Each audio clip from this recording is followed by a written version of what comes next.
बहू, अरे ओ बहू, आई माँ जी, आपने बुलाया? हाँ ये ले, इसमें पकवान बनाने का सामान है। राखी आने में बस 2 दिन रह गए हैं। एक काम करना, तू कल रात को ही मठरी और नमक पारे बनाकर रख लेना, क्योंकि रक्षाबंधन के दिन और भी बहुत से पकवान बनाने होते हैं। मम्मी, मैंने टेलर वाले को सूट सिलने को दे दिया है। आप देखना, रक्षाबंधन के दिन मैं वो सूट पहनकर सबसे सुंदर लगूंगी। तभी संतू का भाई यमन वहां आकर उसके बाल खींचकर कहता है, तू चाहे जितनी भी महंगी ड्रेस पहन ले, जली की जली लगेगी, समझी?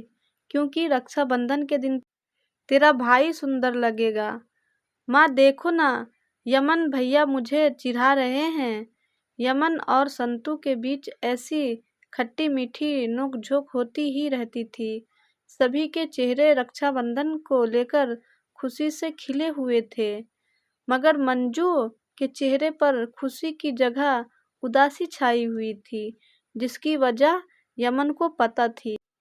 मंजू मन ही मन खुद से सवाल करने लगी, क्या करूं माँ जी से बात करूं या ना करूं? एक बार बोलकर देखती हूँ। माँ जी, वो मैं इससे पहले कि मंजू अपनी बात पूरी कर पाती, घर के फोन की घंटी बजती है। मंजू के ससुर राजपाल फोन उठाते हैं। करुणा जी, सैली बिटिया का फोन आया है। हेलो सैली बेटी, प्रणाम, खूब खुश रहे मेरी बच्ची। अच्छा सुन, रक्षाबंधन पर तू आ रही है ना?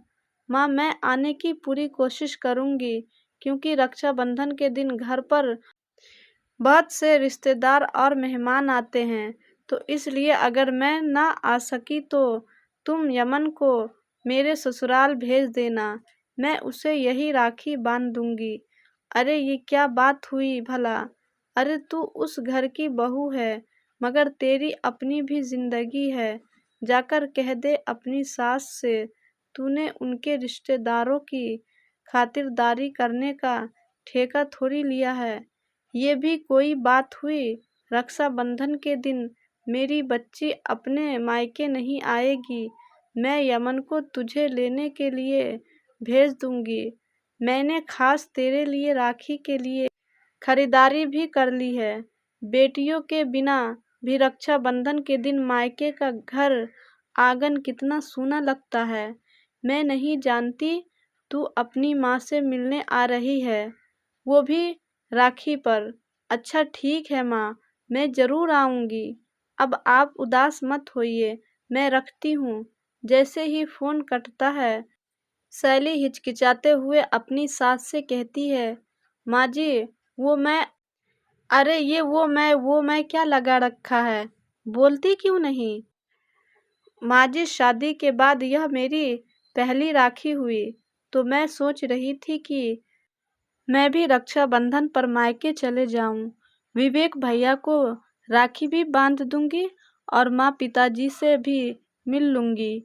बहू के मायके जाने की बात से चिढ़कर करुणा बेवजह बेचारी बहू को झपड़ देती है। देखो बहू, तुम रक्षाबंधन पर अपने मायके नहीं जाओगी। न जाने तुम्हारे गरीब मायके वालों को खास फर्क नहीं पड़ता, मगर रक्षाबंधन पर मेरी बेटी माया आने वाली है, और इस घर की बहू होने के नाते तुम्हारी जिम्मेदारी है कि तुम अपनी घर आई ननद की खातिरदारी करो। इसलिए रक्षाबंधन के दिन तुम्हारा मायके जाने से यहाँ रहना ज्यादा जरूरी है। यही संस्कारी बहू का पहला धर्म है। जी माँ जी। करुणा न सिर्फ बेचारी बहू को राखी पर उसके मायके जाने से मना करती है, बल्कि उसके मायके वालों को गरीब कहकर उनकी बेइज्जती करती है। सैली रोते हुए कामों में लग जाती है। लाला को अपनी बहू के लिए बहुत बुरा लग रहा था, मगर घर के मुखिया होने के बावजूद घर में करुणा देवी की ही चलती थी। इसी तरह से एक दिन और बीत गया। मम्मी, मुझे पैसे चाहिए। मैंने जो रक्षाबंधन पर पहनने के लिए ड्रेस खरीदी है मुझे उसके साथ की मैचिंग एयरिंग और सैंडल भी लेनी है। हाँ हाँ, क्यों नहीं मेरी बच्ची, रक्षाबंधन तो बेटियों का त्योहार है। अच्छा सुन, मैं अभी तेरे साथ चलती हूँ। वो यमन ने पैसे दिए थे तेरी दीदी माया को देने के लिए, राखी का तोहफा लाने को। सैली, बहू, अरे ओ बहू जी, माँ जी, ये ले, अब बाजार जाकर 1 किलो ताज़ा मटर और पनीर ले आना कल की सब्जी के लिए। और सुनो, बाजार से सड़ी गली सब्जी मत उठा लाना, क्योंकि मेरी बेटियों का मायका तुम्हारे मायके वालों की तरह घर नहीं है। ये सुनकर बेचारी बहू का बहुत दिल दुखता है। वो बाजार से सब्जी खरीदकर घर आने लगती है। तभी वो बाजार के हर दुकानों और ठेलों पर रंग बिरंगे सुंदर सुंदर राखियाँ सजी हुई देखती है। सैली उन राखियों को खरीदना चाहती थी, मगर तभी उसे अपनी सास की बात याद आ गई। शादी के बाद ही मेरी पहली रक्षाबंधन होगी, जब मैं अपने भाई की कलाई पर राखी भी नहीं बांध पाऊंगी। ऐसा सोचकर बेचारी बहू भावुक हो जाती है। रक्षाबंधन के दिन सैली की सास अपनी बेटी संतु को सोता हुआ छोड़कर बहू को सुबह के 4 बजे उठा देती है। सैली, बहू, जल्दी जल्दी से घर के कामकाज खत्म कर लो, और फिर बहुत कुछ बनाना है तुम्हें, याद है ना? आज तुम्हारी ननद आने वाली है। जी माँ जी, याद है। सैली के मन की उम्मीद अभी भी टूटी नहीं थी। उस बेचारी बहू का मन तो अभी भी यही उम्मीद लगाए बैठा था कि शायद उसकी सास का दिल पिघल जाए और वो उसे मायके जाने दे। ससुराल की साफ सफाई और कामकाज निपटाकर बहू पकवान बनाने में लग जाती है। वही संतु अपनी माँ का खरीदा हुआ महंगा सूट पहनकर मेकअप करके राखी की थाली सजाकर अपने भाई के पास आकर सोफे पर बैठ जाती है। कितनी प्यारी लग रही है मेरी बच्ची। Thank you so much mummy. Yemen भैया, जल्दी से हाथ आगे बढ़ाओ ताकि मैं राखी बांध सकूं। अरे मंजू दीदी को तो आ जाने दे।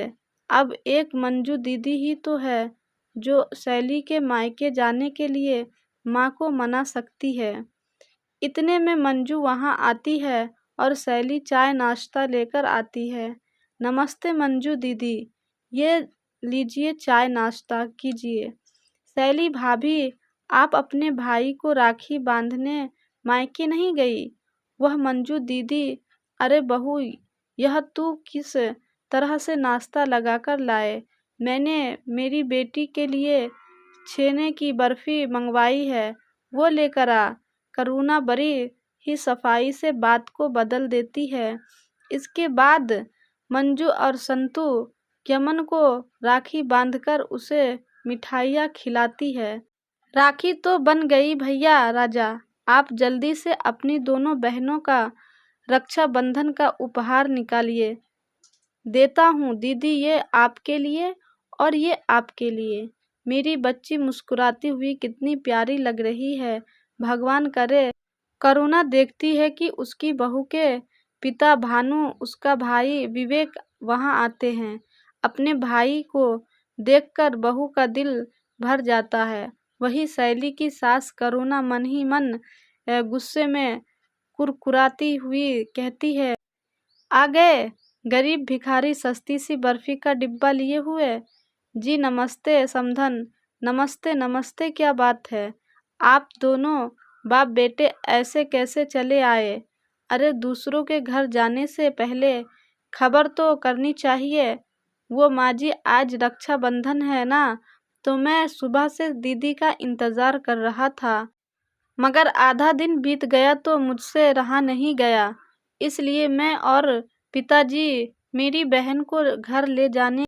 अरे विवेक बेटा, अब जब बिन बुलाए ही आ गए हो तो यहीं पर राखी बंधवा लो। बहू नहीं जाएगी क्योंकि मेरी बेटी आई हुई है, घर में काम है। और हाँ, अगली बार जब बहन के ससुराल आना तो ये सस्ती सी बर्फी का डिब्बा मत लाना। अपनी आंखों के सामने अपने गरीब भाई और गरीब पिता की बेइज्जती होता देख बेचारी बहू को बहुत बुरा लगता है, मगर उसे अपनी बात रखने की इजाज़त नहीं थी। तभी मंजू बोल पड़ती है, बस भी करो माँ, गरीबों की इज्जत होती है। दीदी तुम भाभी के 2 कौड़ी के मायके वालों के लिए मम्मी से बहस कर रही हो। हाँ संतू, क्योंकि इस घर की बेटी होने के साथ मैं एक घर की बहू भी हूँ, इसलिए भाभी की तकलीफ और उनके दर्द को अच्छी तरह से देख पा रही हूँ और समझ भी सकती हूँ। माँ, उस दिन जब मैंने तुम्हें रक्षाबंधन पर मायके आने के लिए मना किया तो तुम्हारा दिल कितना छोटा हो गया था। तो सोचो माँ, इस घर की बहू होने के साथ साथ भाभी भी तो किसी के घर की बेटी और बहन है। शादी के बाद इस घर की बहू बनकर भाभी के लिए ये उनका पहला रक्षाबंधन था और तुमने उन्हें ससुराल के दायरे में उलझा दिया। अगर भाभी की जगह मैं होती और मेरे साथ मेरे ससुराल वाले ऐसा ही करते तो तुम्हें कैसा लगता? अपनी बेटी को अपनी बहू की जगह पर रखकर सोचने के बाद करुणा को अपनी गलती का एहसास हो जाता है।